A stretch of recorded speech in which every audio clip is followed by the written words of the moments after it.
ED ने अवैध सट्टेबाजी के ऐप 1xBet से जुड़े मनी लॉन्ड्रिंग मामले में बड़े एक्शन की तैयारी की है। लगातार देश की जानी मानी हस्तियों को ईडी का समन मिल रहा है। क्या है पूरी खबर, आइए जानते हैं विस्तार से। नोटिस मिलने की कड़ी में क्रिकेटर युवराज सिंह, एक्टर सोनू सूद और बॉलीवुड सेलिब्रिटी उर्वशी रौतेला को भी समन जारी हुआ है। उर्वशी को आज दिल्ली स्थित ईडी कार्यालय में पेशी के लिए कहा गया है। उर्वशी की आज दिल्ली स्थित ईडी कार्यालय में पेशी हुई है। दरअसल ये मामला सेलिब्रिटी एंडोर्समेंट के जरिए कथित तौर से मनी लॉन्ड्रिंग और टैक्स उल्लंघन से जुड़ा है। ईडी इस बात की जांच कर रही है कि इन प्रचार अभियानों के तहत भुगतान कैसे किए गए थे और क्या इनमें कोई वित्तीय अनियमितताएं शामिल थी। हालांकि उर्वशी रौतेला के अलावा पूर्व टीएमसी सांसद मिमी चक्रवर्ती और कई अन्य सार्वजनिक हस्तियां भी जांच के दायरे में हैं।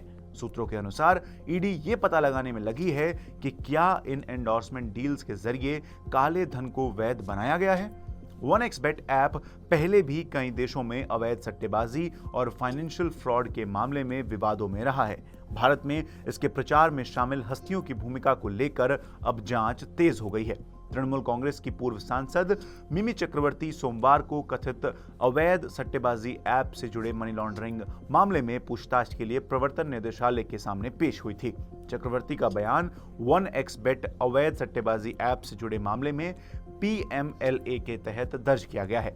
बताया जाता है कि पूर्व सांसद और अभिनेत्री कुछ विज्ञापनों और वित्तीय लेन देन के जरिए इस ऐप से जुड़ी हुई हैं। ईडी पूछताछ के दौरान इस ऐप से उनके संबंधों के बारे में जानना चाहती है।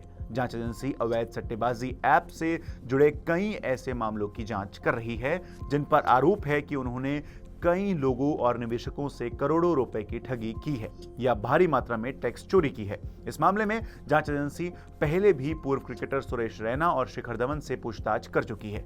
ईडी ने इस मामले में अभिनेत्री उर्वशी रौतेला और बांग्ला अभिनेता अंकुश हजारा को भी आज बयान दर्ज कराने के लिए बुलाया है।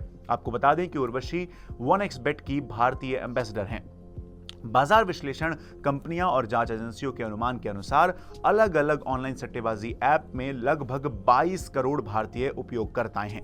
बाजार विश्लेषण कंपनियों और जांच एजेंसियों के अनुमान के अनुसार अलग अलग ऑनलाइन सट्टेबाजी ऐप में लगभग 22 करोड़ भारतीय उपयोगकर्ता हैं, जिनमें से आधे यानी लगभग 11 करोड़ नियमित उपयोगकर्ता हैं। विशेषज्ञों के अनुसार भारत में ऑनलाइन सट्टेबाजी ऐप बाजार की वैल्यू 100 अरब अमेरिकी डॉलर से ज्यादा है और ये 30% की दर से बढ़ रही है। सरकार ने हाल ही में संसद को बताया कि उसने 2022 से जून 2025 तक ऑनलाइन सट्टेबाजी और जुआ प्लेटफॉर्म्स को ब्लॉक करने के लिए 1524 आदेश जारी किए हैं। अब देखना यह होगा कि ईडी की जांच में क्या सामने आता है और क्या इन हस्तियों पर भी कोई एक्शन लिया जाता है। आपका इस खबर पर क्या सोचना है, हमें कमेंट बॉक्स में जरूर बताएं और ऐसी ही खबरों के लिए एनडीटीवी इंडिया के साथ जुड़े रहिए।